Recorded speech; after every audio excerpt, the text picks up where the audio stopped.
नमस्कार, देश की बात में आपका स्वागत है। मैं हूं दीपक डोभाल। न्याय की एक व्यवस्था है हमारे देश में जिसके आधार पर ही अदालतें अपना काम करती हैं, लेकिन राम मंदिर की सुनवाई अब लोगों की आस्था और इंतजार की कड़ी परीक्षा ले रही है। कोर्ट अपना काम एक सिस्टम से करती है जिसको लोग कई बार समझ नहीं पाते, और वो होता है जो आज हुआ। क्या हुआ वो हम आज आपको विशेष रिपोर्ट में बताएंगे, लेकिन ढेर सारे सवाल हैं जिनका जवाब आज हम देश की बात में जानना जरूरी है। पहला सवाल ये कि क्या चुनाव से पहले राम मंदिर पर फैसला आ पाएगा? आएगा तो कितनी रणनीतियां बदलनी पड़ेंगी जो हमारे राजनीतिक दल हैं उनको, और क्या होगा इसके बाद चुनावी गुणा भाग? क्या ये देरी बीजेपी को नुकसान पहुंचा रही है? पार्टी अपनी बात कैसे रखेगी जब राम मंदिर उनकी प्रतिबद्धता से जुड़ा मुद्दा है? और भी कई सवाल होंगे, इनको जानने की कोशिश करेंगे देश की बात में। लेकिन सबसे पहले इस रिपोर्ट पर नजर डालिए और जानिए कि आज दिन भर इस मसले पर हुआ क्या।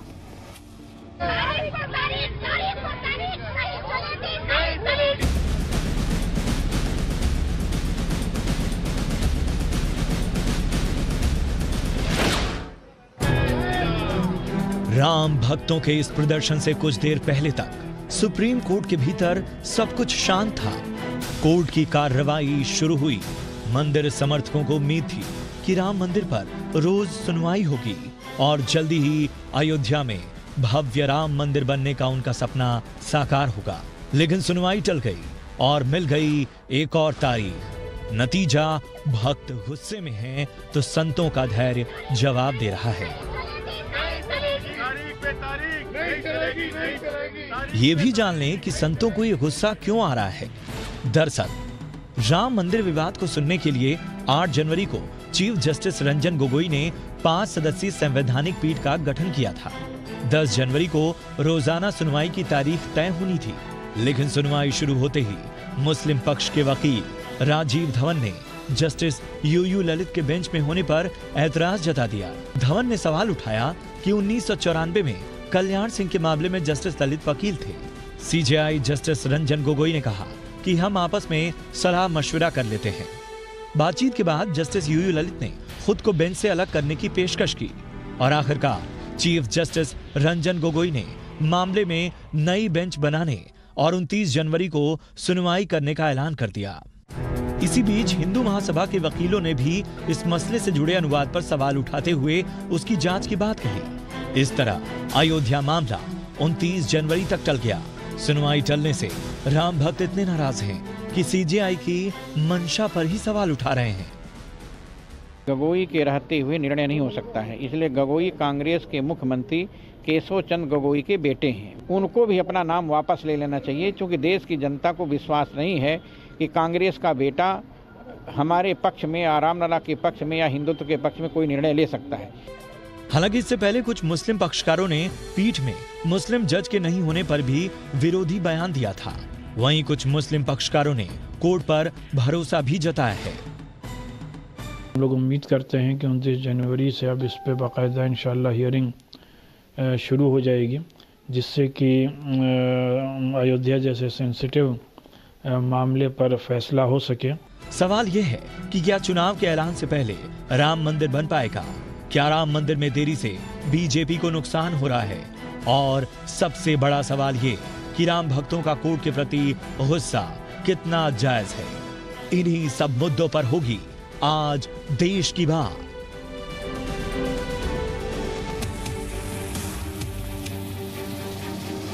तो जैसे जैसे तारीख पर तारीख मिल रही है, भक्तों की जुबान तल्ख होती जा रही है और संत हो रहे हैं अधीर। इस पूरे मसले पर बातचीत करने के लिए आज हमारे साथ मेहमानों का एक पूरा पैनल मौजूद है। उनसे आपका तारुफ करा दे। सबसे पहले आपका तारुफ कराते हैं राजीव जेटली से, जो कि प्रवक्ता हैं बीजेपी से। 25 साल से ज्यादा का राजनीतिक अनुभव रखते हैं, कई अखबारों में राजनीतिक मुद्दों पर लेख लिखते रहे हैं, इलेक्ट्रॉनिक्स इंजीनियर हैं और बेंगलोर से उन्होंने पढ़ाई की है। राजीव जी, बहुत बहुत स्वागत है आपका। हमारे साथ जुड़े हैं अलीमुद्दीन खान, जो कि राजनीतिक विश्लेषक हैं, भारतीय राजनीति पर खासी पकड़ रखते हैं, राजनीतिक विश्लेषक और लेखक भी हैं। अलीमुद्दीन जी, आपका भी बहुत बहुत स्वागत है। हमारे साथ हैं विजय शंकर तिवारी, जो कि प्रवक्ता हैं विश्व हिंदू परिषद के, भारतीय धरोहर पत्रिका के एडिटर इन चीफ हैं और पत्र पत्रिकाओं में लेख लिखते रहे हैं। एक लंबा अनुभव उनके पास। विजय शंकर जी, आपका भी बहुत बहुत स्वागत है। मौलाना अंसार रजा, अध्यक्ष गरीब नवाज फाउंडेशन के, मुसलमानों से जुड़े मुद्दों पर पक्ष रखते हैं, भारतीय राजनीतिक विषयों पर खुलकर अपनी राय रखते हैं। मौलाना साहब, बहुत बहुत स्वागत है आपका। जेके बेनीवाल हमारे साथ जुड़े हैं। जेके बेनीवाल हिंदू धर्म प्रचारक हैं, चैतन्य महाप्रभु की विचारधारा के समर्थक हैं और उसके प्रचारक हैं। टीवी डिबेट्स में हिंदू धर्म का पक्ष रखते हैं। जेके बेनीवाल, बहुत बहुत स्वागत है आपका। और हमारे साथ हैं विराग गुप्ता, संविधान के एक्सपर्ट हैं, संवैधानिक मामलों के जानकार हैं। हाल ही में राम टेम्पल इन कोर्ट्स नाम की उन्होंने बड़ी रोचक और बड़ी चर्चित किताब लिखी है। आप उसके लेखक हैं। विराग गुप्ता, बहुत बहुत स्वागत है आपका। इसके अलावा हमारे साथ हैं रामदत्त त्रिपाठी, वरिष्ठ पत्रकार हैं, अंतर्राष्ट्रीय ख्याति प्राप्त पत्रकार हैं, बीबीसी हिंदी सर्विस में 2 दशक तक काम किया, एक लंबा अनुभव रखते हैं पत्रकारिता का। रामदत्त त्रिपाठी, आपका बहुत बहुत स्वागत है।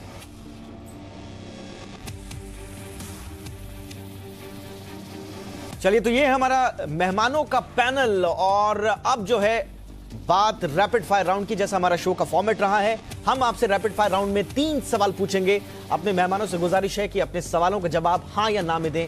अगर आपको लगता है हां या ना में आपका जवाब नहीं है तो आप नो कमेंट्स कह सकते हैं, लेकिन मेरी हमेशा आपसे अपेक्षा रहेगी, हमेशा की तरह, कि यस या नो में ही अपना जवाब दें।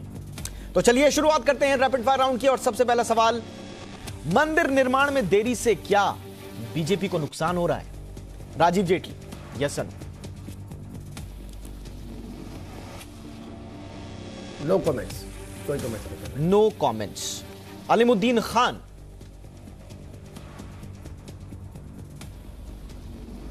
नुकसान हो रहा है। नुकसान हो रहा है, यस। विजय शंकर तिवारी, आपको लगता है कि नुकसान हो रहा है बीजेपी को मंदिर निर्माण में देरी से? हाँ, नुकसान तो दिखाई पड़ हो रहा है। मौलाना अंसार रजा, जी बिल्कुल हो रहा है सर। हो रहा है। जेके बेनीवाल साहब, आपका जवाब? जी बिल्कुल नुकसान हो रहा है। हो रहा है। विराग गुप्ता, राजनीतिक सवाल है लेकिन आप क्या कहेंगे? No comments. No comments. Ramdutt Tripathi, आपका अनुभव क्या कहता है, यस या नो? जी नुकसान हो रहा है। नुकसान हो रहा है। चलिए, तो ये था हमारा पहला सवाल। अब है दूसरा सवाल रैपिड फायर राउंड का। क्या कोर्ट के मामले को राजनीति से दूर रखना चाहिए? बड़ा सिंपल सा सवाल है, लेकिन इसी सवाल के इर्द गिर्द दरअसल सब कुछ आज घूमेगा। राजीव जेटली, आपका जवाब? नो कमेंट्स, कोई जवाब। No comments. Alimuddin Khan, yes, अलग रखना चाहिए। अलग रखना चाहिए। विजय शंकर तिवारी जी, राजनीति से दूर है। यस या नो सर? राजनीति से दूर है। ठीक है सर, यस में मैं आपका ले लेता हूं। मौलाना अंसार रजा, बिल्कुल दूर रखना चाहिए। ठीक। बेनीवाल साहब, आपका जवाब? बिल्कुल दूर रखना चाहिए। ठीक है। विराग गुप्ता जी? यस, हाँ। रामदत्त त्रिपाठी जी? जी हाँ, दूर रखना चाहिए राजनीति से। और इस तरह से सिर्फ बीजेपी का अगर कमेंट छोड़ दिया जाए, उनका नो कमेंट है, बाकी सब इस सवाल में हां के पक्ष में है। राजनीति से दूर यह मसला रहना चाहिए। चलिए, तीसरा सवाल रैपिड फायर राउंड का। क्या कोर्ट के रुख पर संतों का गुस्सा जायज है? राजीव जेटली? No comments. जेटली साहब, नो कमेंट्स। तीनों सवालों में नो कमेंट्स। चलिए, अलीमुद्दीन खान साहब? नहीं। नहीं, जायज नहीं। विजय शंकर तिवारी? जायज है। जायज है, यस। मौलाना अंसार रजा? नहीं, जायज नहीं। बेनीवाल साहब? जायज है। जायज है, ठीक, विराग गुप्ता जी। हाँ, yes. Yes. Ramdatt Tripathi ji. Court पर गुस्सा जायज नहीं है। नहीं, ठीक है, मिक्स्ड आप लोगों के रिएक्शंस इसमें हैं। और अब बारी है आज के हमारे कड़क सवाल की, जो हम पूछते हैं अपने देश की जनता से। यह ऑनलाइन पोल है जिसका जवाब हमारी देश की जनता देगी, और जनता का जो भी फाइनल रिएक्शन होगा उसे हम शामिल करेंगे अपने शो के आखिर में, और उस पर हमारे मेहमानों से रिएक्शन भी लेंगे। कड़क सवाल आज का यह रहा, 2019 चुनाव से पहले क्या राम मंदिर मामला सुलझेगा? सीधा सा सवाल हमने अपनी जनता से पूछा है। अपनी जनता को हमने यह पूछा है कि 2019 चुनाव से पहले क्या राम मंदिर मसला सुलझेगा? जी बिजनेस ऑनलाइन पर, फेसबुक पे और ट्विटर पर जी बिजनेस पर आप अपना रिएक्शन दे सकते हैं। यस या नो में अपना जवाब आपको देना है, और ये जो भी रिएक्शन जनता का मिलेगा उसे हम शो के आखिर में शामिल करेंगे। तो चलिए, कड़क सवाल का राउंड भी हो चुका है, रैपिड फायर राउंड भी हो चुका है, और अब हम फ्लोर को करते हैं ओपन। और सबसे पहले आते हैं राजीव जेटली जी के पास। राजीव जेटली, आज दिन भर संतों में हमने अधीरता देखी, भक्तों में हमने गुस्सा देखा, लेकिन इस पूरे मसले को बीजेपी किस तरह से देख रही है? क्योंकि आपके लिए सरकार में रहते हुए कई लिमिटेशंस हैं, कई रिजर्वेशंस हैं। आप बीजेपी, सबसे पहले बताइए कि इस पूरे मसले को और आज जो कुछ कोर्ट में हुआ उसको बीजेपी किस तरह से देख रही है?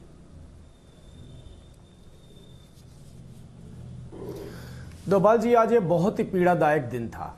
इस बात से कोई पीछे नहीं हट सकता। बहुत दुख हुआ हमें आज कि आज चीफ जस्टिस न्यायालय के ऊपर भी प्रश्न चिन्ह उठाए गए, और न्यायालय पे प्रश्न चिन्ह उठाए गए। इस बात से ज्यादा दुख नहीं हुआ। इस बात से ज्यादा दुख हुआ कि एक तरफ भारतीय जनता पार्टी है जो सेना की तरह लड़ाई लड़ रही है, जो सैनिकों की तरह सीधा खड़ी है, और एक दूसरी तरफ सुन्नी वक्फ बोर्ड है। मैं इन्हें भी बुरा नहीं कहता, क्योंकि ये उस आक्रांता को, उस डकैत को अगर भगवान की संज्ञा देना चाहते हैं बाबर को, तो दे सकते हैं। ये इनका अपना मत है। ये उसके बाबर की कितनी भी प्रार्थना करें, कितनी भी पूजा करें, कितनी भी नमाज करें, उससे ये उनका व्यक्तिगत निर्णय है। लेकिन दुख हमें तब होता है जब दीमक पूरे देश के भावनाओं को कहीं ना कहीं से अंदर से खोखला कर रही हो। और वो दीमक कौन है? वो दीमक है कांग्रेस पार्टी। वो दीमक अपने किसी ना किसी नुमाइंदे के द्वारा न्यायालय की प्रक्रिया को धीमा करना चाहती है, डिले करना चाहती है। उस दीमक से सबसे बड़ा खतरा है हमें सुन्नी वक्फ बोर्ड से भी खतरा नहीं है, हमें किसी से खतरा नहीं है। हमें उन लोगों से खतरा है जो किसी ना किसी दूसरे कपड़ों में अपने नुमाइंदे भेजते हैं कि न्यायालय पे आप उंगली उठाइए, कोई भी कदम उठाइए, लेकिन इसकी जल्दी सुनवाई नहीं होनी चाहिए। अगर यही मस्जिद निर्माण की बात आती तो राहुल गांधी खुद काला कोट पहन के खड़े हो जाते, चाहे उन्हें वकालत ना आती होती, दूसरे वकीलों को पानी पिलाने का काम करते, उनको पेन पेंसिल हाथ में पकड़ाते। लेकिन वो चाहते कि जल्दी से जल्दी इसका निर्णय आना चाहिए, जल्दी से जल्दी इसकी हियरिंग होनी चाहिए। लेकिन यहां पर सभी लोग छुप कर बैठे, आपके टीवी चैनल पर नहीं आते हैं। न्यायालय में जाते हैं तो अपने संबंधियों को भेजते हैं, अपने दोस्तों को भेजते हैं, अपने वकीलों को भेजते हैं, अपने नेताओं को भेजते हैं, और कहते हैं पूरी प्रक्रिया को डिस्टर्ब कर दीजिए, चाहे जज हो, जज के ऊपर उंगली उठाइए।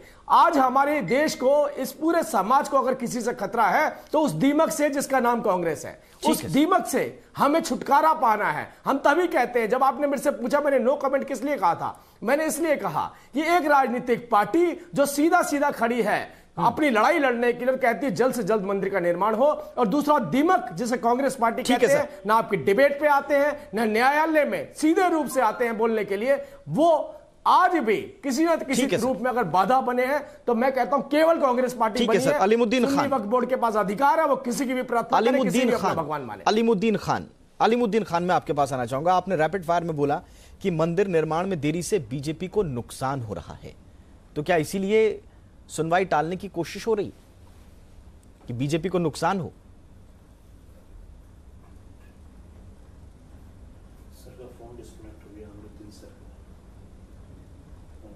अलीमुद्दीन साहब, आप तक मेरी आवाज पहुंच रही है? चलिए वीएचपी से रिएक्शन ले लेते हैं। विजय शंकर तिवारी, आप दिन भर का जो भी आज आपने सिनेरियो देखा उस पर आप लोगों का क्या रिएक्शन है? क्योंकि हमने देखा गुस्से में थे संत समाज जो है, लेकिन यह भी कहा जा रहा है कि कोर्ट का मसला है, निर्णय आने दीजिए, कोर्ट पर छोड़ दीजिए। कोर्ट पर क्या भरोसा नहीं है संत समाज को, या अब विश्वास टूट रहा है?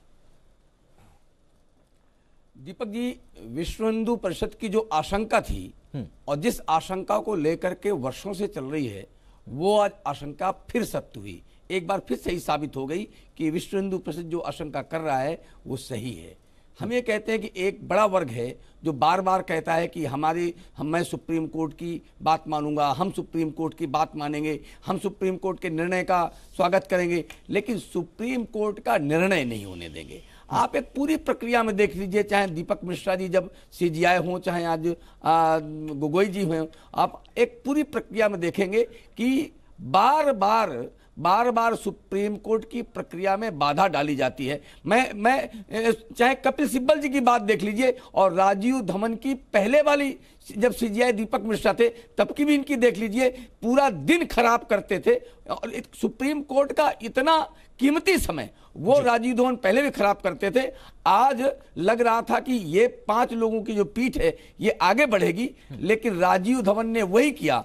और सबसे बड़ी बात कि यूयू ललित का एक बड़ा अच्छा ट्रैक रिकॉर्ड है, उन पर क्वेश्चन मार्क खड़ा करके एक बार सुप्रीम कोर्ट पर क्वेश्चन मार्क खड़ा करने का काम राजीव धवन ने किया है। और इसकी एक पूरी व्यापक आक्रोश, हमें लगता था कि शायद इससे कितना बड़ा आक्रोश होगा, लेकिन आपने देखा इतना बड़ा आक्रोश इसके पहले कभी आपको दिखाई नहीं पड़ा। 1992 में आपको ध्यान में है कि 6 तारीख को 6 से जब ये ढांचा ढहा था, उसके पहले निर्णय आना था, लेकिन निर्णय आ जाता तो ढांचा नहीं ढाया जाता। ये जो आक्रोश है हिंदू समाज को, वो मैंने कहा था जायज है। और इसलिए जायज है कि बार बार श्री राम जन्मभूमि के पर भव्य मंदिर का निर्माण हो, ये एक बड़ा वर्ग नहीं चाहता है। वो नहीं चाहता है जो बाबरी मस्जिद की वकालत करता है और उसके साथ खड़े होकर के सुप्रीम कोर्ट की सारी प्रक्रिया में बाधा बनता है। ठीक है sir, thank you. Alimuddin Khan, मैं आपसे यही पूछ रहा था, आपने रैपिड फायर में कहा कि मंदिर निर्माण में जो देरी है उससे बीजेपी को नुकसान हो रहा है, तो क्या इसीलिए सुनवाई टालने की कोशिश हो रही है? सवाल ये पूछा जा रहा है कि ताकि बीजेपी को नुकसान हो। देखिए मैंने एक बात और कही थी कि संतों का गुस्सा कोर्ट पर जायज नहीं है। उसका रीजन ये नहीं है कि मैं संतों के साथ सहमत नहीं हूं, उसका रीजन ये है कि जब बीजेपी गवर्नमेंट आई थी 2014 में, जब नरेंद्र मोदी जी ने अपने भाषण में भी कहा और अपने मैनिफेस्टो में भी कहा कि हम मंदिर बनाएंगे, आज 5 साल हो गए मंदिर नहीं बनाया। उनका गुस्सा कोर्ट पे नहीं, बीजेपी के ऊपर होना चाहिए संतों का। मैं भी उनके साथ खड़ा होऊंगा उसमें। दूसरी बात यह है कि जब आप अगर मंदिर की गहराई पर जाते हैं तो कांग्रेस इस मंदिर के मसले को हल करना चाहती थी 1987 में, जब इसके ताले खोले गए थे, जब वीर बहादुर सिंह जी चीफ मिनिस्टर थे। उसके बाद 1989 में यहाँ पर पूजा की गई थी जब ND Tiwari ji chief minister थे उत्तर प्रदेश में। और उस वक्त अशोक सिंघल जी जो महामंत्री थे विश्व हिंदू परिषद में, उनके बॉस होते थे विष्णु हरि डालमिया जी और राजमाता सिंधिया। तो उस वक्त अशोक सिंघल जी एग्री थे मंदिर बनाने के लिए, लेकिन देवर्ष जी जो उस वक्त संचालक थे आरएसएस के, उन्होंने उनको बुलाया अपने हेडक्वार्टर में और उनसे कहा दिल्ली के अंदर कि भाई तुम किस लिए मंदिर में तैयार हो गए? यहां ऑलरेडी 800 मंदिर हैं, अगर एक मंदिर और बन जाएगा तो 801 हो जाएंगे। इससे हमारी सरकार नहीं बन सकती, हमें एक पार्टी बनानी है, इस देश में सरकार बनानी है। हमारा पर्पज मंदिर बनाना नहीं, सरकार बनाना है। इसका मतलब यह हुआ कि आरएसएस और बीजेपी इस देश में मंदिर के नाम पर शासन करना चाहती हैं, मंदिर नहीं बनाना चाहती। इसलिए मैंने संतों से कहा कि मैं संतों के गुस्से को सुप्रीम कोर्ट के उनके साथ नहीं, उनका गुस्सा बीजेपी पर होना चाहिए। ठीक है सर, ठीक है सर। मौलाना अंसार रजा साहब, मैं आपके पास आना चाहूंगा, आपका रिएक्शन। आपने कहा, जैसा कि हमारे सभी लोगों ने कहा, कि कोर्ट के मामले को राजनीति से दूर रखना चाहिए, लेकिन हम देख रहे हैं कि इस मामले पर राजनीति भी हो रही है। और जो मुस्लिम पक्षकार हैं वो तो कई लोग बार बार इस बात पर सवाल उठा रहे हैं कि साहब जो स्वरूप है पीठ का, संवैधानिक पीठ का, उस पर ही सवाल उठा रहे हैं कि साहब उसमें जो है वो आपके मन मुताबिक जजेस नहीं है, तो फिर राजनीति कौन कर रहा है इस पर? दीपक जी, पहले तो 2 बातें क्लियर कर दूं, अगर मुझे आप 30 सेकंड का टाइम दें। जी। आज राजीव जेटली जी ने बहुत तकलीफ पहुंचाई है, बहुत ज्यादा तकलीफ पहुंचाई। मुझे भाजपा से ये उम्मीद नहीं थी। अगर राजीव जेटली साहब को पता नहीं है, पढ़े लिखे नहीं है, तो उनको ये बात नहीं करनी चाहिए थी कि हिंदुस्तान का मुसलमान बाबर की पूजा करता है। आज बहुत तकलीफ पहुंचाई है राजीव जेटली साहब ने। हिंदुस्तान क्या दुनिया का मुसलमान अपने रब के अलावा किसी की पूजा नहीं करता, और किसी के नाम से अगर कोई चीज़ है तो उसकी पूजा नहीं होती है। गॉडसे का मंदिर बना है, आप गॉडसे को भगवान नहीं मानते, बाबर को हम ना भगवान मानते हैं और ना हिंदुस्तान का पक्षधर मानते हैं। ठीक है सर, आपने क्लियर कर दिया। दूसरी बात में मेरे सवाल, हाँ जी, दूसरी बात मैं आपको बता दूं कि आज आपने कहा है कि क्यों मजिस्ट्रेट के ऊपर सवाल खड़े किए जा रहे हैं। दीपक जी, अभी आपने खुद बाइट चलाई है, आप वेदांती महाराज की बाइट चलाइए। उन्होंने कहा है कि गगोई एक मुख्यमंत्री के बेटे हैं, उनसे हमें कोई उम्मीद नहीं है। कहा है या नहीं कहा है? एक बात। दूसरी चीज, भाजपा अपनी नाकामियों का ठीकरा कांग्रेस पर फोड़ना चाह रही है, कह रही कांग्रेस कोर्ट को बहका रही है।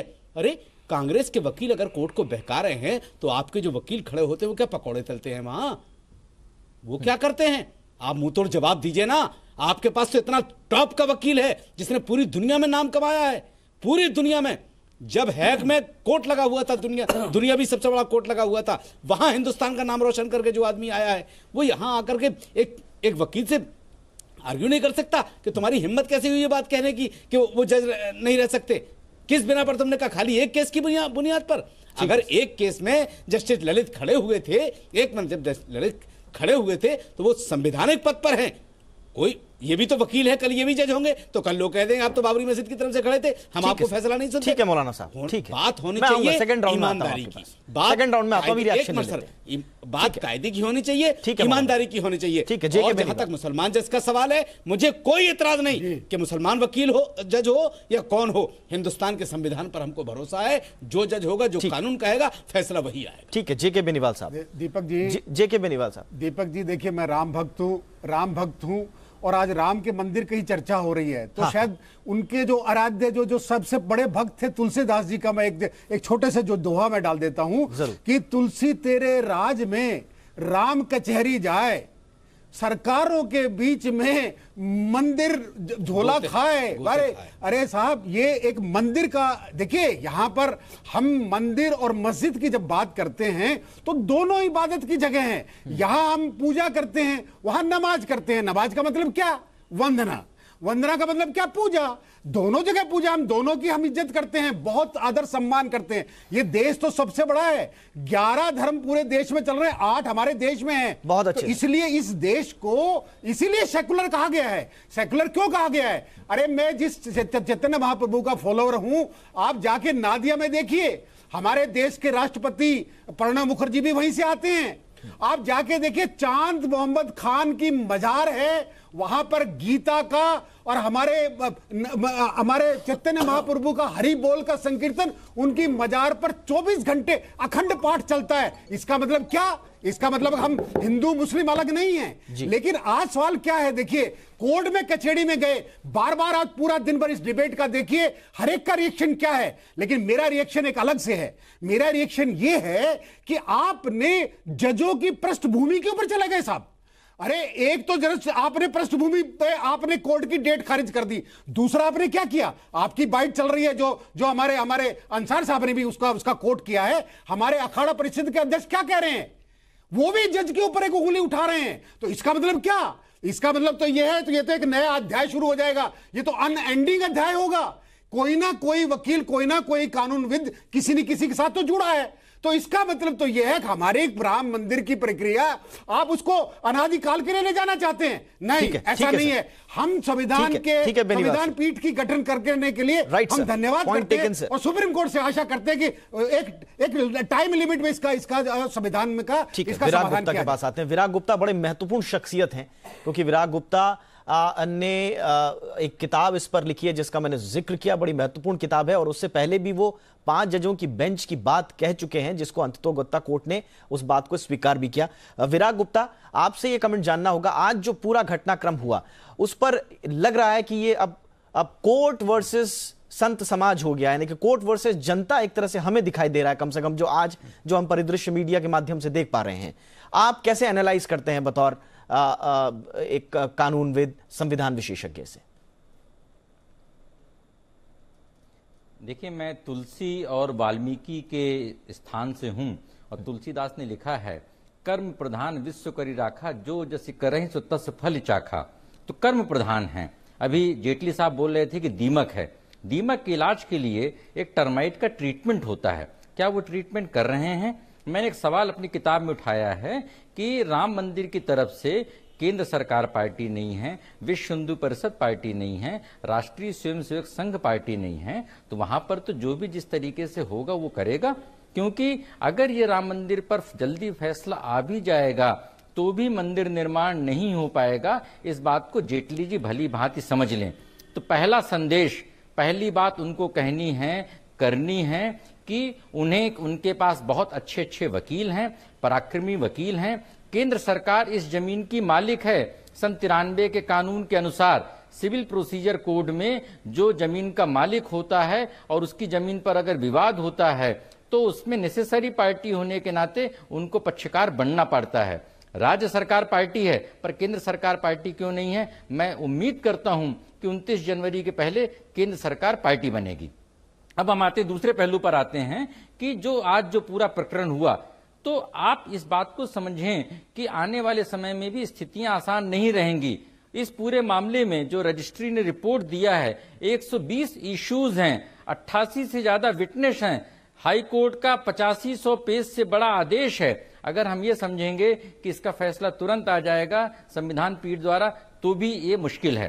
तीसरे नंबर पर, संविधान पीठ के गठन के बाद ये स्पष्ट है कि अब यह टाइटल सूट नहीं है, जमीन बस का विवाद नहीं है, इसमें मंदिर मस्जिद के मुद्दे भी उठेंगे, आस्था के सवाल भी उठेंगे। इसलिए केंद्र सरकार को इसमें कड़ी मेहनत करनी पड़ेगी। पिछली बार 3 साल लग गए थे दस्तावेज इलाहाबाद से दिल्ली आने में, 2 साल लग गए थे ट्रांसलेशन होने में। सुप्रीम कोर्ट ने आज फिर बोल दिया है कि ट्रांसलेशन के मामले को ठीक करना चाहिए। चौथी सबसे महत्वपूर्ण बात, हमने ये बात आज उठाई है, के.एन. गोविंदाचार्य जी ने चिट्ठी भी लिखी है। एक लास्ट बात कि इस पूरे मामले की लाइव स्ट्रीमिंग होनी चाहिए, सीधा प्रसारण होना चाहिए। ठीक है सर। रामदत्त त्रिपाठी, आपको क्या लगता है ये जो इस पर पूरे मसले पर राजनीति हो रही है, क्या ये जरूरी थी सर? या ये जरूरी थी, या इसे हम सामान्य कोर्ट प्रोसीजर माने? क्या ये राजनीति जो इस पर हो रही है वो जरूरी है सर? या जो संत कह रहे हैं उनकी बात भी जायज है, वो कब तक इंतजार करें? नहीं, देखिए आप सही कह रहे हैं, ये एक सामान्य कोर्ट प्रोसीजर ही था। 49 में जब मूर्तियां वहां प्रकट हुई या रखी गई तो ये मुकदमा स्थानीय अदालत में चल रहा था। इसका राजनीतिकरण हुआ 84 में जब विश्व हिंदू परिषद और संघ परिवार ने एक बड़ा आंदोलन खड़ा किया और उसके बाद वहां राम जन्मभूमि का जो ताला खोला गया। आप देखिए कि 49 से लेकर 86 तक मुसलमानों ने कोई आंदोलन नहीं चलाया कि हमारी मस्जिद वापस कीजिए। वहां पूजा अर्चना चलती थी। मैं 82 में गया था, मैं भी दर्शन करके आया था। अब इसमें एक तो राजनीति फंस गई है। बीजेपी और संघ परिवार ने इसको 2019 के चुनाव से जोड़ दिया है। इसको चुनाव से जोड़ना क्यों जरूरी है इस मुकदमे को? नंबर 1। नंबर 2, करोड़ों लोगों की, हिंदुओं की उसमें आस्था जुड़ी हुई है। उनको कोर्ट कचहरी से मतलब नहीं, क्योंकि वो परिक्रमा सदियों से वहां करते आए हैं, पूजा करते आए हैं, तो एक तो उनकी आस्था जुड़ गई है। नहीं, लेकिन उन्होंने अपने राजनीतिक प्रस्ताव में रखा, वाद मैनिफेस्टो में रखा। अभी नागपुर से उन्होंने कहा कि इस पे आप अध्यादेश लाइए, कानून बनाइए। और तीसरी बात, कोर्ट के माध्यम से कानूनन क्या जल्दी है? एक सेकंड, नहीं तो इसका चुनाव से पहले इसका क्या मतलब, क्यों जरूरी है कि चुनाव से पहले कोर्ट? और तीसरी बात जो हम नजरअंदाज कर जाते हैं सारी बहस में, इसमें मीडिया भी एक तरफा हो जाता है कि ये मामला राम जन्मभूमि बनाम बाबरी मस्जिद है। 2 पक्ष हैं, तो मुस्लिम पक्ष का भी, जब दोनों पक्षों में कोई बाहर समझौता नहीं हो रहा, मोदी जी ने कोई प्रयास नहीं किया कि भाई इसको आउट ऑफ कोर्ट सेटलमेंट किया जाए, और मुस्लिम पक्ष को एक जो डर है, जो उनसे बातचीत करी तो उनको लगता है कि भाई एक हिंदी में हम लोगों के यहाँ कहावत है कि बुढ़िया के मरने का डर नहीं, यमराज के लहटने का डर है। क्योंकि विश्व हिंदू परिषद और बजरंग दल ने 3000 जो है ऐसी मस्जिदों की लिस्ट बनाई जिसमें ताजमहल भी है, बहुत सारा। तो उन्होंने सही या गलत मुस्लिम जो धर्मावलंबी है उन्होंने इसको अपने धर्म के अस्तित्व से जोड़ लिया कि अगर ये मस्जिद चली जाती है तो हमारा बाकी मुश्किल हो जाएगा। तो ये बहुत कॉम्प्लिकेटेड सवाल है और इसको एकदम गरम गरम पकौड़े की तरह नहीं खा सकते। इस पे मुझे लगता है कोर्ट का एक ना तरीका है। दूसरी बात, ये एक सामान्य प्रक्रिया रहती रही है कि कोर्ट में अगर कोई करते हैं। अब फ्लोर ओपन है, अगर आप किसी के जवाब अगर देना चाहें तो हाथ खड़ा कर सकते हैं। ये रिएक्शन मैंने सबका एक करके लिया, लेकिन अगर आपको लगता है कि किसी का जवाब देना है तो आप हाथ खड़ा कर दें। अगर किसी मसले से जुड़ा रहता है तो उसकी सुनवाई में नहीं बैठता। ठीक है, ये पुरानी परंपरा है। ठीक है सर, लेकिन शुरुआत जो है डिबेट की, जो सेकंड राउंड की, सेकंड राउंड ओपन करते हैं सर राजीव जेटली जी से। ठीक है सर, मैं सेकंड राउंड ओपन कर रहा हूं सर। सेकंड राउंड ओपन करते हैं राजीव जेटली जी से। राजीव जेटली, अभी विराग गुप्ता साहब ने एक बड़ी इंपॉर्टेंट बात कही और एक तरह से सवाल भी आपकी तरह आपके पाले में गेंद फेंका है उन्होंने कि केंद्र सरकार पार्टी क्यों नहीं बन जाती। क्या ये एक तरीका है, क्या एक पॉसिबिलिटी है जिस पर आप विचार कर सकते हैं? अगर सुनवाई इससे जल्दी होती है, पुख्ता होती है, तो फिर इससे बढ़िया आप लोगों के लिए क्या हो सकता है? एक बात बताना चाहता हूं, राज्य सरकार भारतीय जनता पार्टी की, उन्होंने खुद ही कोट किया कि राज्य सरकार इसके अंदर पार्टी है। दूसरी बात, मैं एक बात बताना चाहता हूं, आप थोड़ा सा गौर कीजिए। अभी मीडिया के ऊपर भी उंगली उठाई गई त्रिपाठी जी द्वारा। इन्होंने कहा मीडिया भी एक पक्ष की बात कहता है। अब इस डिबेट के ऊपर आप देखिए कितने लोग बैठे हैं। मेरे अलावा विजय शंकर जी बैठे हैं, और धर्मगुरु बैठे हैं, क्योंकि मेरे सामने स्क्रीन नहीं है अभी, मैं आवाज से जितना अंदाजा लगा पा रहा हूं। ये बताएंगे कि सुन्नी वक्फ बोर्ड किस स्टेट के अंदर आता है? इस बात के सुन्नी वक्फ बोर्ड किस स्टेट गवर्नमेंट के अंदर आता है? अलीमुद्दीन सुन लीजिए ना, चीफ आप मिनिस्टर अपनी बारी का वेट कर लीजिए। आदित्यनाथ जी हैं। अलीमुद्दीन आपके पास आऊंगा मैं। हाँ, मैं आऊंगा, पहले जेटली जी को बोलने दीजिए, मैं आपके पास जरूर आऊंगा।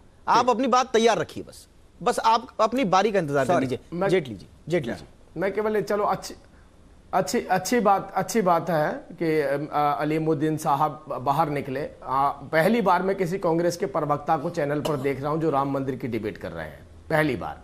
और अभी भी अपने नीचे राजनीतिक विशेषज्ञ लिखवाया इन्होंने। आप खुल के लिखवाई, क्योंकि बाकी चैनल पे कांग्रेस प्रवक्ता ही लिखवाते हैं। अब बात यहां पर यह आती है कि हम कहते हैं कि कम से कम राजनीतिक पार्टियां जो ये कहती हैं कि वहां मंदिर का निर्माण होना चाहिए, शायद त्रिपाठी जी इस बात को नहीं बोलेंगे, उन्हें तो कम से कम पीछे हट जाना चाहिए। जो ये चाहती हैं कि मंदिर का निर्माण होना चाहिए, अगर वो ये कहती हैं कि वहां मंदिर का निर्माण नहीं होना चाहिए, तो उन्हें बकायदा अपने नीचे नाम लिखवाकर या अपने वकीलों को भेजकर बोलना चाहिए, ये मेरी ही पार्टी के पूर्व कानून मंत्री हैं, मैं ये जा रहे हैं, ये नहीं चाहते कि मंदिर का निर्माण हो, ये नहीं चाहते कि अब इतनी जल्दी इसका सोल्यूशन निकले। और उनको अपने, चाहे राजीव धवन जी भी हैं, उनको क्लियरली बोलना चाहिए कि हमारे नेता हैं, वरिष्ठ नेता हैं, वकालत करते हैं, हमारी हिदायत है इन्हें कि किसी भी तरीके से इसको डिले करवाइए। ये खुल करके बोलें, क्योंकि कम से कम दो पक्ष क्लियर होंगे। नहीं तो इस डिबेट के ऊपर जितने भी लोग बैठे हैं, हो सकता है सबकी अपनी एक विचारधारा हो, विचार का धारा किससे प्रभावित हो या किसके जिसे कहा जा सकता है, जैसे राजनीतिक विशेषज्ञ लिखा है इनके नीचे, और भी किसी के नीचे कुछ और लिखा हो सकता है, लेकिन उनकी मंशा तो मंदिर निर्माण की नहीं लगती है। ठीक है जेटली जी, केवल एक ही बात कहना आपने सवाल उठाए। हाँ, आपने सवाल उठाया, अलीमुद्दीन जवाब देंगे। अलीमुद्दीन साहब से मैं इतनी बात आपके माध्यम से एक बात अलीमुद्दीन साहब से बोलूंगा। हाँ, ठीक है। बड़े बहुत वरिष्ठ ये वकील भी हैं और कांग्रेस के बड़े नेता भी हैं। इनसे एक ही आग्रह करेंगे, देश के प्रधानमंत्री जी ने एक अंतर्राष्ट्रीय स्तर पर स्टेटमेंट दी जिसमें कहा कि हम मंदिर का निर्माण संवैधानिक और कानूनी दायरे में करवाना चाहते हैं।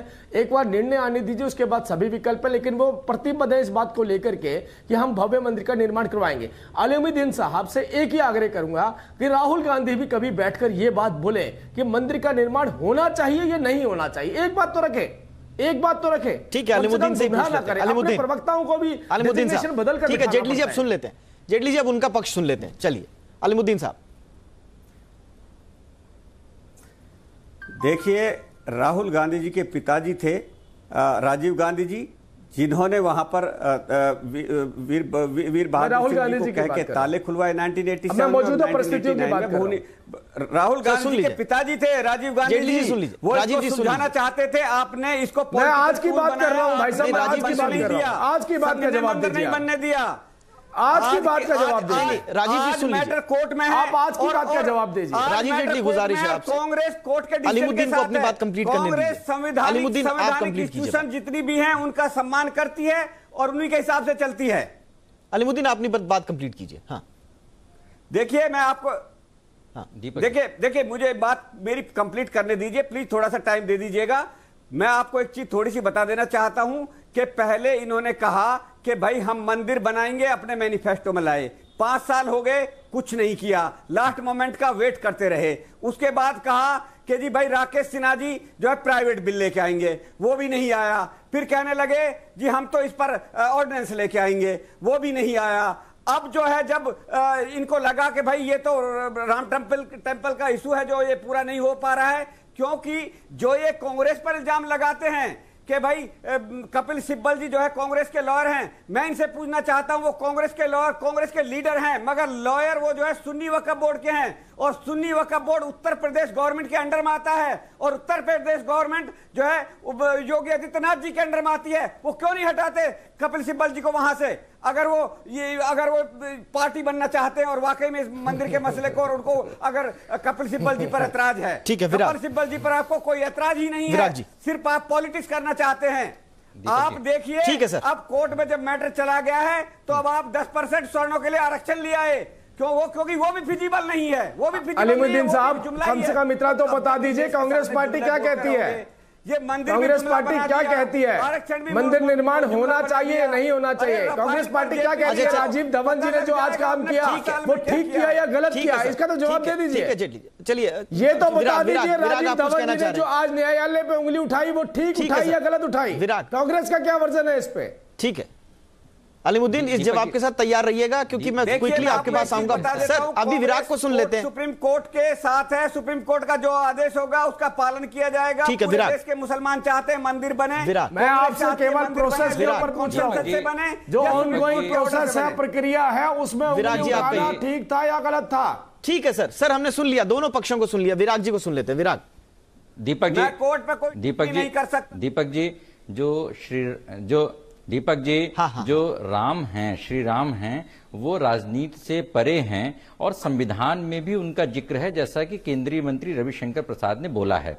उसके बावजूद राम मंदिर क्यों नहीं बन पा रहा, इन्हीं मुद्दों को खंगालते हुए हमने किताब में लिखने की कोशिश की है।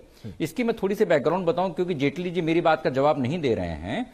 सन 1993 में नरसिंहा राव सरकार ने जमीन का अधिग्रहण किया, जिसको चुनौती मिली, और सुप्रीम कोर्ट ने उस अध्यादेश को बरकरार रखते हुए 2 सेक्शन को रद्द कर दिया। उस समय नरसिंहा राव ने बोला था कि अगर राम मंदिर के पक्ष में प्रमाण मिल जाएंगे तो हम इस जमीन को हिंदुओं के लिए दे देंगे। उसके 10 साल बाद प्रमाण मिल गए, लेकिन वो मामला वहीं का वहीं खत्म हो गया। हम ये बोल रहे हैं कि केंद्र सरकार सुप्रीम कोर्ट के पास जाए, बोले कि साहब ये प्रमाण हैं, इन प्रमाणों के आधार पर हमने जो जमीन अधिग्रहित की है इसको मंदिर निर्माण के लिए दिया जाए। अगर केंद्र सरकार, ये काम सिर्फ केंद्र सरकार कर सकती है, राज्य सरकार से इसका मतलब नहीं है, क्योंकि जमीन का जो स्वामित्व है केंद्र सरकार के पास है। कल के दिन राज्य में हो सकता है कि सपा की सरकार आ जाएगी तो क्या करेंगे, इसलिए केंद्र सरकार को करना पड़ेगा, नंबर 1। नंबर 2, वहां पर जो दूसरे वकील जो गलत हरकतें करते हैं, जो उनको लगता है आपत्तिजनक है, इसको खत्म करने के लिए हमने बोला है कि सुप्रीम कोर्ट की कार्रवाई का सीधा प्रसारण करवा दीजिए। सुप्रीम कोर्ट ने सितंबर 2018 में CASC की याचिका पर, हमारी याचिका पर निर्णय दिया है कि सीधा प्रसारण होना चाहिए महत्वपूर्ण मसलों पर, संवैधानिक मसलों पर। इससे बड़ा महत्वपूर्ण मसला क्या हो सकता है? देश की 100 करोड़ 125 करोड़ लोगों को जो प्रभावित करता है, तो वो जो मसला है सरकार के पास पेंडिंग है। सरकार ने 4 जनवरी को जवाब दिया राज्यसभा में कि ये मसला हमारे पास पेंडिंग है, आप उस पर कार्रवाई करके सीधा प्रसारण कराइए, जनता देखे कि सुप्रीम कोर्ट के भीतर क्या हो रहा है। अदालतों के चक्कर में 3 करोड़ मुकदमे लंबित हैं, राम जी का भी लंबित है, इसी बहाने न्यायिक सुधारों की प्रक्रिया की। चलिए रिएक्शन ले लेते हैं। आपने सरकार से सवाल पूछा, सरकार के नुमाइंदे एक तरह से बीजेपी के, क्योंकि रूलिंग पार्टी है, उनके रिप्रेजेंटेटिव जेटली साहब ही हैं। जेटली साहब, सीधा प्रसारण हो जाए 29 जनवरी को? मैं थोड़ा सा सर थोड़ा संक्षेप रखिएगा क्योंकि मुझे और लोगों के पास भी जाना है। इसमें आपसे गुजारिश बिल्कुल अच्छी एडवाइस रखी है, उसके ऊपर संज्ञान न्यायालय को लेना ये हमारे बस की बात नहीं है। लेकिन मैं एक साथ में बात जोड़ना चाहता हूं। बार बार एक बात रखी जाती है, नरसिम्हा राव साहब ऑर्डिनेंस लेकर के आए थे, मुझे लगता है ऑर्डिनेंस को पढ़ने की बहुत सख्त जरूरत है। उसमें भव्य मंदिर का निर्माण की बात से ज्यादा वहां पर पार्कों की बात हुई थी। वहां पर यह भी लिखा गया था उसमें कि वहां पर एक मस्जिद का निर्माण भी किया जाएगा और उसी जगह पर किया जाएगा। कानून में नहीं आया, आप गलत बोल रहे हैं। स्ट्रक्चर था उसमें तीसरी बात ये लिखी थी कि मैं आपको ऑर्डिनेंस की कॉपी दे सकता हूं जिसमें ये भी लिखा गया है कहां पर लाइब्रेरी बनेगी, कितनी जमीन पे, कानून की कॉपी लीजिए, मैंने पढ़ा हुआ है, कहीं पर भी बात नहीं आ रही। मंदिर ऑर्डिनेंस खत्म हो गया था। मैं आपको ऑर्डिनेंस की कॉपी दे सकता हूं, आप उसको पढ़िएगा, उसमें मुझे ये बताइएगा कहां ऑर्डिनेंस खत्म हो गया। जेटली साहब ऑर्डिनेंस जहां रामलला का जन्म हुआ खत्म हो गया। मैंने आपसे कहा उस कॉपी, अरे मैं आपसे कह रहा हूं जब वो निकाला था उसकी कॉपी आप पढ़िए तो सही, उसमें क्या लिखा था। मैं केवल ये बताना चाह रहा हूं आपको, उस ऑर्डिनेंस खत्म हो गया जेटली साहब, उस पर्टिकुलर जगह जहां भगवान राम का जन्म हुआ, ऑर्डिनेंस खत्म हो गया है, आप उसकी बात क्यों कर रहे हैं? ठीक है सर, मैंने आपसे ठीक मैं आपने चर्चा की शुरुआत करी तो मुझे यह बताना था कि उस वक्त पे क्या डिसीजन लिया गया था, किस बात को क्या बिंदु रखे गए थे उसके अंदर, केवल वो बताना चाह रहा हूं ताकि दुनिया को पता चले एक्चुअली में उसमें ऑर्डिनेंस में था क्या। ठीक है, विजय शंकर तिवारी के पास मैं केवल यह बताना चाहता हूं उसमें जो बिंदु लिखे थे उस बिंदु में मंदिर निर्माण की कहीं चर्चा नहीं थी, मस्जिद निर्माण की चर्चा जरूर थी। ठीक है, मैं विजय शंकर तिवारी के पास आना चाहूंगा। विजय शंकर, आप बहुत देर से बैठे हैं, मैं आपके पास आना चाहूंगा। जो सवाल उठाए गए अभी हमारे पैनलिस्ट ने कि अगर हम जजेस पर ही सवाल उठाना शुरू कर देंगे तो ये तो पूरा का पूरा विमर्श किसी और दिशा में चला गया, ऐसे में तो सर सुनवाई हो नहीं पाएगी, क्योंकि दोनों पक्षों की दलीलें जो हैं अपनी अपनी जगह हैं। लेकिन हम ये किस बहस में पड़ गए? हमें बनाना था, हमें राम मंदिर पर बहस करनी थी, और हम किस बहस की ओर बढ़ रहे हैं सर? दीपक जी, विराट जी ने एक बड़ी महत्वपूर्ण बात की थी अपने पहले वक्तव्य में। उन्होंने कहा था केवल वो टाइटल सूट का मामला जो चर्चा करते हैं वो नहीं है, आस्था का विषय भी उसमें लगा हुआ है। और आस्था के विषय को प्रत्यक्ष रूप से कह सकते हैं कि आज भी अयोध्या में हजारों हजार लोग साल भर में लाखों लोग जाते हैं, और किस लिए जाते हैं सबको पता है कि श्री राम जन्मभूमि में दर्शन करने के लिए जाते हैं, वो कोई बाबरी मस्जिद के दर्शन करने के लिए नहीं जाते हैं। इसलिए एक आस्था का जो पक्ष है जो सबको दिखाई पड़ता है, कोर्ट को भी दिखाई पड़ता है, देश को भी दिखाई पड़ता है, वो कितना मजबूत है श्री राम जन्मभूमि का। एक बात यह हो गई। दूसरी बात मैं कहना चाहता हूं कि हिंदू पक्ष जो श्री राम जन्मभूमि पर मंदिर की बात करते हैं उनको इसलिए कोर्ट पर बड़ा विश्वास है कि 1950 में भी अगर कोर्ट ने कोई टिप्पणी की तो उन्होंने कहा कि गोपाल सिंह विशारद को वहां पर पूजा करने की अनुमति है। और उसके बाद जब याचिका गई मुस्लिम पक्ष की ओर से तो 1955 में भी वहां के उच्च न्यायालय ने कहा कि 1950 का जिला का जो न्यायालय का जो निर्णय है वो ठीक है। यानी 2010 में भी जो बात आई वो भी श्री राम जन्मभूमि के पक्ष में। इसलिए कोर्ट पर कोई क्वेश्चन मार्क खड़ा करना कोई कारण नहीं बनता। हमारा पूरा विश्वास है। लेकिन जो ये करतूतें हो रही हैं, जो आपने दीपक मिश्रा के समय भी देखा कि किस प्रकार से समय को खींचा जाता है, कैसे कैसे समय खरीदा जाता है, वही आज हुआ। इसी चीज की आशंका है और ये कब तक होगा? ये अनंत काल तक होगा। इसलिए हमने बार बार, विराट जी हमारे सामने स्क्रीन में है, इसलिए बार बार हमने कहा है कि कानून एक ऐसा माध्यम है जिससे यथाशीघ्र इसका निर्णय हो सकता है और निर्णय के बाद ये विवाद समाप्त हो सकता है। देखिए दीपक जी, हमें कानून पर पूरा भरोसा है और इसीलिए 70 साल से हम लोग इंतजार कर रहे हैं। जहां तक बात रही हिंदू पक्ष की और मुस्लिम पक्ष की, देखिए मुस्लिम पक्ष का तो एक मैं मानता हूं और उनकी बात को एडमिट करता हूं, उनका एक बिल्कुल एक दायरा है। वो बार बार एक मुस्लिम मौलाना हमें हर एक जगह एक ही बात कह रहे हैं, हर डिबेट में हमारे साथ एक बात कहते हैं, साहब हमारे पास वजूद नहीं है, मालिकाना हक नहीं है, वो जो मस्जिद थी या ढांचा था, जो भी कुछ था, हम उसको नहीं दे सकते, वो कोर्ट कर दे। बिल्कुल बढ़िया बात है, हम कोर्ट पे ही भरोसा कर रहे हैं और आज कोर्ट पे भरोसा कर रहे हैं। और आस्था की जहां तक बात है, जो अभी विजय शंकर जी ने भी कहा, विराट जी ने भी कहा, तो मैं आपको बता दूं, मुझे ये बताइए 6 प्रदेश हमारे इस देश के अंदर, 6 प्रदेशों में करोड़ों भक्त जाते हैं। यहां पे जो रामायण सर्किट का मैं जिक्र कर रहा हूं, आप समझ लीजिए बात को, नेपाल से शुरू होइए, अयोध्या में, नंदीग्राम के अंदर, फिर सुंगेरपुर, फिर प्रयागराज, और आप चला जाइए हम्पी, हैदराबाद, अब आप उसके बाद आगे तेलंगाना, भद्राचलम, उसके बाद आप रामेश्वर चले जाइए, लंका तक चले जाइए, कम्बोडिया चले जाइए। प्रूफ तो हमारे पास बहुत हैं, लेकिन देखिए कोर्ट को प्रूफ चाहिए सीधे सीधे, आस्था से बात नहीं है। लेकिन यहां पे क्या हो रहा है? यहां पे हो रहा है कि किस केस को कैसे डिले किया जाए। और प्रधानमंत्री जी की कोट कर रहा हूं मैं, पहले जब उन्होंने पहली कॉन्फ्रेंस की इस नए साल पे, उन्होंने भी एक ही बात कही थी कि कृपा करके हाथ जोड़ के निवेदन कर रहा हूं कि कांग्रेस पार्टी ये अड़ंगा लगाना बंद करे, इसको डिले टैक्टिक्स को। वही हम कह रहे हैं, कृपा करके जो भी विरोधी हैं, भगवान राम का विरोध कोई नहीं कर रहा है, भगवान राम का विरोध मुस्लिम भी नहीं कर रहे हैं, तो कृपा करके वही बात जेटली साहब कह रहे हैं, वही बात विजय शंकर जी कह रहे हैं, वही बात आज देशभक्त कह रहे हैं कि कृपा करके सड़ंगा ना लगाए बार बार। अब तो यहां से भी आगे चले गए, अब तो सुप्रीम कोर्ट के संवैधानिक पीठों की भी पृष्ठभूमि में चले गए। कृपा करके ये इसको और आगे ना ले जाइए। हमारा ये निवेदन है कोर्ट से जल्दी टाइम बाउंड के अंदर इसका जनन निपटारा किया जाए। ठीक है मौलाना अंसार रजा, आपसे मेरा सवाल यह रहेगा कि आखिर अगर सुनवाई जल्दी होती है, बजाय इसको मामले को बार बार उलझाना, जो कि संत और भक्त कह रहे हैं कि इस मामले को जबरदस्ती डिले किया जा रहा है, जब यह लग रहा है कि ये मुस्लिम पक्षकारों के पक्ष में शायद ना आए जैसा उन्हें लग रहा है, तो अब ये कोशिश हो रही है, कवायद हो रही है कि इस मामले को लटकाया जाए। लेकिन इससे फायदा क्या होगा? लटकाने से फायदा क्या होगा?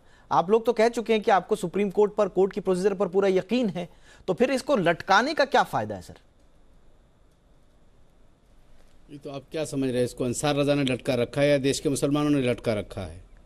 क्या कहना चाह रहे हैं आप? नहीं, आप क्योंकि उस कम्युनिटी का प्रतिनिधित्व कर रहे हैं, आपकी बातचीत होती होगी, आप समझ पा रहे होंगे इस पूरे मुद्दे को अपने कम्युनिटी के एंगल से। मैंने इसलिए आपसे ये पूछा है सर। अब मेरी बात सुनिए। हाँ दीपक जी, आज पूरी दुनिया हम पर हंस रही है, पूरी दुनिया, इसलिए कि आपके जो चैनल हैं वो पूरी दुनिया में देखे जाते हैं। बहुत सारे ऐसे मुल्क हैं जहां से हम लोगों के साथ बहैसियत एक मौलवी के लोग फ़ोन करते हैं, बात करते हैं। दुनिया का शायद पहला ये केस होगा जो इतना लंबा चला है। मैं सिर्फ एक गुजारिश करना चाहता हूं, अगर हमारी बात देश के प्रधानमंत्री तक पहुंच जाए कि आप देश के मुखिया हैं, बहुत बदनामी हो चुकी है हमारे मुल्क की, एक बार आप तीनों पक्षों को बुलाइए, राजनीति मत करवाइए इस पे, तीनों पक्षों को एक बार बुलाइए। जब जस्टिस खेहर कह चुके थे कि आउट ऑफ कोर्ट सेटल हो सकता है ये मामला, एक बार आप कोशिश तो करके देख लीजिए। अभी जब तक 29 तारीख में बहुत वक्त है, थोड़ा सा भाषण से रुक करके, दौरे रोक करके अपने एक मर्तबा तीनों पक्षों को बुलाइए और राय तो लीजिए और जनता के सामने फिर जाइए। मैं तो जेटली साहब से एक बात कहना चाहता हूं, जेटली साहब, बड़ी बड़ी बातें करना बहुत आसान है, हमें यह बताइए कि अगले आने वाले इलेक्शन में क्या मुंह लेकर के जाएंगे आप 100 करोड़ हिंदुओं के पास। मैं आपकी कटिंग नहीं कर रहा हूं, मैं बुराई नहीं कर रहा हूं आपकी, मैं आईना दिखा रहा हूं कि हम लोग जब मार्केट में गुजरते हैं, आप लोग तो एसी में बैठते हो ना, हम लोग जाते हैं मार्केट में, पता चलता है कि किस तरह की नजरिया आप लोगों का हम लोगों के ताल्लुक से आवाम का बन रहा है, कैसी कैसी गालियां दी जाती हैं कि तुम लोगों ने मसला उलझा रखा है मंदिरों में। हमें एसी देखने को नहीं मिलता। ठीक है सर, रामदास त्रिपाठी जी आपका अब जनता का जवाब भी हमारे पास आ चुका है। मैं सिर्फ इतना कहना चाहता हूं कि देश के प्रधानमंत्री जी, अगर मेरी आवाज तक आप तक पहुंच रही है तो सबके, आप अपने मन की बात करते हैं, जरा पब्लिक के मन की बात कर लीजिए और एक मर्तबा तीनों पक्षों को बुला करके ठीक है सर, बात तो ठीक है सर। अब मैं अब कड़क सवाल के जवाब का वक्त हो चुका है, लेकिन उससे पहले मैं क्विक रिएक्शन, हाँ त्रिपाठी जी मैं आपके पास आया नहीं, क्विक रिएक्शन सर आपका, उसके बाद जनता का जो रुझान है वो क्या है इसको देखिए। मैं सिर्फ इतना कहना चाहता हूं अपने इतने सालों के अनुभव से कि अगर बीजेपी ने इसको अपनी इलेक्टोरल स्ट्रेटजी का हिस्सा न बनाया होता राम मंदिर मुद्दे को, तो ये हल हो गया होता। और अभी भी ये मसला इसीलिए उलझ रहा है कि ये बीजेपी ने इसको अपनी राजनीति का हिस्सा बना रखा है। ये मामला चूंकि जुडिशियल प्रोसेस के अलावा हल नहीं हो सकता और बीजेपी ने तो कोशिश भी नहीं की, तो मुझे लगता है इसको चुनाव से न जोड़ा जाए, यही इसका एक तरीका है, और अदालत को अपना काम करने दिया जाए। अदालत में ये एक सामान्य प्रक्रिया है कि अगर कोई जज किसी मसले से जुड़ा रहा होता है तो वो उस मामले की सुनवाई नहीं करता। राजीव धवन ने खाली इसकी इत्तला दी, इस पर उन्होंने अपने को अलग कर लिया। इसको अननेसेसरी तूल देना, तो सिर्फ इसको यह है कि बीजेपी इसको चुनावी पॉलिटिक्स से जोड़ के देख रही है इसको। और अगर उनको लगता है कि चूंकि हमारा जो विकास का एजेंडा, नोटबंदी या बाकी चीजें फेल रहा है, तो अब लोगों को उलझाओ, अभी भी हल नहीं करना चाहते हैं, अभी भी केवल लोगों के माइंड को एजिटेट करना चाहते हैं बस, ताकि ये इनको एक और मौका मिले कहने का कि भाई हमको एक बार और जिताइए। ठीक है विराट, एक टिप्पणी त्रिपाठी जी, मैं ये कहना चाहता हूं कि जिस विषय की ओर यूयू ललित की तरफ उन्होंने कहा था, उस केस पर कल्याण सिंह के साथ राम मंदिर का विषय नहीं था, वो क्राइम का विषय था, राम मंदिर के विषय पर कल्याण सिंह के साथ वो नहीं थे। ये मैं आपकी बात को करेक्ट करना चाहता हूं। ठीक है विराट दीपक जी, नहीं तो ये कोर्ट को तय करना था ना, विराग को सुन तय करना त्रिपाठी जी, विराग को सुन अलग होते हैं। गांधी ये तो विराग जी को सुन। विराग जी देखिए, भारतीय संविधान में महात्मा गांधी की छाप है, जिन्होंने राम राज्य के बारे में बोला उन्होंने था अपने को अलग और किया ना। राम राज्य में सबको न्याय मिलता था, सबको न्याय मिलता था। न्याय पाने का, देखने का लोगों को मौलिक अधिकार है। मैं निवेदन करता हूं जेटली जी से कि इस बात को सरकार तक पहुंचाएं। 29 जनवरी के सीधा प्रसारण हो, इससे लोगों को 100 करोड़ लोगों को, 125 करोड़ लोगों को न्याय दिखेगा, न्याय मिलेगा और भगवान राम के बहाने देश की 25 करोड़ जनता को न्याय मिलेगा। लाइव वाले मसले पर उन्होंने अपना पक्ष रखा है। चलिए, अब कड़क सवाल का जवाब वक्त हो चुका है। हमारी देश की जनता क्या चाहती है, क्या उन्होंने कहा है, इसको भी जान लेने का वक्त अब आ चुका है। हमने कड़क सवाल में अपनी देश की जनता से पूछा था कि क्या 2019 के चुनाव से पहले राम मंदिर मामला सुलझेगा। रिजल्ट देखते हैं। सवाल था 2019 चुनाव से पहले क्या राम मंदिर मसला सुलझेगा। देश की जनता से हमने ये शो की शुरुआत में ही सवाल पूछा था और नहीं, ज्यादातर जनता मान रही है नहीं। 72% जनता मानती है कि नहीं सुलझेगा और 28% जनता मानती है कि हां 2019 के चुनाव से पहले यह मसला सुलझ जाएगा। तो यह है हमारे देश की जनता का रुझान और उनका पोल का रिजल्ट।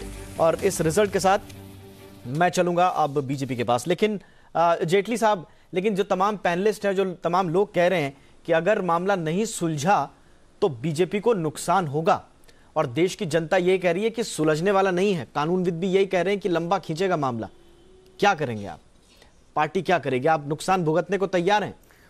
डोभाल साहब, मैं बिल्कुल स्पष्ट करना चाहता हूं। सबसे आसान तरीका क्या था? सबसे आसान तरीका था, अगर ये राजनीतिक मुद्दा होता तो जो ये बात कहते हैं, जिस बात को लेकर बार बार चिढ़ाया जाता है कि आप ऑर्डिनेंस क्यों नहीं लेकर के आए, अगर ये राजनीतिक मुद्दा होता, ऑर्डिनेंस लाते, उस ऑर्डिनेंस को फिर से चुनौती दी जाती, मंदिर निर्माण में बाद में फिर दोबारा से चुनौतियां बनती, क्या कोई भी राजनीतिक पार्टी ये कदम ना उठाती? लेकिन देश के प्रधानमंत्री जी ने स्पष्ट किया कि हम इसको संवैधानिक और कानूनी दायरे में रहते हुए आस्था स्वरूप एक ऐसा मंदिर का निर्माण करवाना चाहते हैं जिसे चुनौती ना दी जाए। मेरे पास वक्त की कमी, अलीमुद्दीन 20 सेकंड में आप अपना रिएक्शन बताइए। त्रिपाठी जी के लिए खास तौर पे बोल रहा हूं मैं। ठीक है जेटली जी, मेरे पास वक्त नहीं, चुनौती मिली, मेरे पास वक्त नहीं है। अलीमुद्दीन 20 सेकंड में अपने रिएक्शन दे दे, मुझे शो खत्म करना है सर। अलीमुद्दीन, मामला नहीं सुलझेगा। देखिए, कांग्रेस की सरकार जब उत्तर प्रदेश में थी और सेंटर में भी थी तो पूजा भी हुई और वहां पर ताला भी खोला गया। इनकी सरकार 2 दफा वहां उत्तर प्रदेश में भी रही है, प्रधानमंत्री भी 2 दफा बन चुके हैं। इन्होंने मंदिर के लिए कुछ नहीं किया, सिर्फ राजनीति की। विजय शंकर तिवारी, सोचना है कि इनको इस पर राजनीति करनी है या इस मसले को सुलझाना है। विजय शंकर तिवारी 20 सेकंड। दीपक जी, हमने हमेशा कहा है कि माननीय न्यायालय अपना निर्णय दे, शीघ्र दे। जो निर्णय देना हो उनको देना है, उस पर किसी का कोई हस्तक्षेप नहीं है और निर्णय दें, जल्दी दें, केवल इतना कहना है। लेकिन इस पे बीच में जो ये क्वेश्चन मार्क लगाए जाते बंद हो। ठीक है सर। दीपक जी, बीजेपी चाहती नहीं है, विश्व हिंदू परिषद और आरएसएस नहीं चाहता कि इस मसले का हल हो। ठीक है। जेके बेनीवाल, हमारा निवेदन है सर्वोच्च न्यायालय से कि इसको जो भी हो, आप ये इधर करिए या इधर करिए, हमारा टाइम बाउंड फिक्स करके इसका फैसला करिए। विराग जी, संक्षेप में विराग जी, क्लोजिंग कमेंट सर आपका। देखिए, ऑर्डिनेंस सवर्ण आरक्षण पर भी लेकर के, सवर्ण आरक्षण पर कानून लेकर के आए जिसको चुनौती मिल गई है। अयोध्या मामले पर केंद्र सरकार एफिडेविट फाइल करे और लाइव टेलीकास्ट कराए। मुझे लग रहा है कि जल्दी न्याय मिलेगा। ठीक है सर। त्रिपाठी जी, आपका फाइनल क्लोजिंग कमेंट सर। मेरा सिर्फ यही कहना है कि दोनों पक्ष, हिंदू और मुसलमान, जो मुकदमा चल रहा है उसको सार्वजनिक चर्चा, राजनीति का विषय न बनाएं। कोर्ट को शांतिपूर्वक अपना काम करने दें और इसको इस चुनाव से जोड़ा न जाए। ठीक है सर। और आज डायलॉग ऑफ द डे की बारी अब आ चुकी है। हमारे शो का फॉर्मेट रहा है कि हम डायलॉग ऑफ द डे देते हैं। डायलॉग ऑफ द डे जाता है जेके बेनीवाल साहब को। सुन लेते हैं उन्होंने क्या कहा। तुलसी तेरे राज में राम कचहरी जाए, सरकारों के बीच में मंदिर झोला खाए। अरे साहब, ये एक मंदिर का, देखिए यहां पर हम मंदिर और मस्जिद की जब बात करते हैं तो दोनों इबादत की जगह हैं। यहां हम पूजा करते हैं, वहां नमाज करते हैं। नमाज का मतलब क्या? वंदना। वंदना का मतलब क्या? पूजा। दोनों जगह पूजा, हम दोनों की हम इज्जत करते हैं, बहुत आदर सम्मान करते हैं। ये देश तो सबसे बड़ा है, 11 धर्म पूरे देश में चल रहे हैं, 8 हमारे देश में है। बिल्कुल, बहुत बहुत बधाई हो जेके बेनीवाल साहब। और इसी के साथ मैं अपने तमाम पैनलिस्ट का शुक्रिया अदा करूंगा। राजीव जेटली जी बहुत बहुत शुक्रिया, अलीमुद्दीन खान, विजय शंकर तिवारी जी, मौलाना अंसार रजा साहब, जेके बेनीवाल जी, विराग गुप्ता जी, रामदत्त त्रिपाठी जी, आप तमाम मेहमानों का बहुत बहुत शुक्रिया देश की बात के साथ जुड़ने के लिए। और शायद यही मसला या सोल्यूशन इसका यही कहा जा सकता है कि हमारा देश की जो तहजीब रही, जो संस्कृति रही है, वो गंगा जमुनी तहजीब रही है। लेकिन आज जो कुछ कोर्ट में हुआ, उसके बाद जो संतों और भक्तों का जो रुख है, जो वो अधीर हो रहे हैं, जो उनके धैर्य की, वो कह रहे हैं कि हमारे धैर्य की परीक्षा ली जा रही है और अब हमसे सहा नहीं जाता। हमें लगता है कि ये जो पूरा रुख है, ये कहीं ना कहीं आने वाले समय को जरूर प्रभावित करेगा अपने अपने तरीके से। और चुनाव क्योंकि सर पर हैं, तो देखने वाली बात यह होगी कि यह मुद्दा किस तरह से चुनाव को प्रभावित करता है। फिलहाल हमारे साथ जुड़ने के लिए तमाम मेहमानों का और दर्शकों का बहुत बहुत शुक्रिया।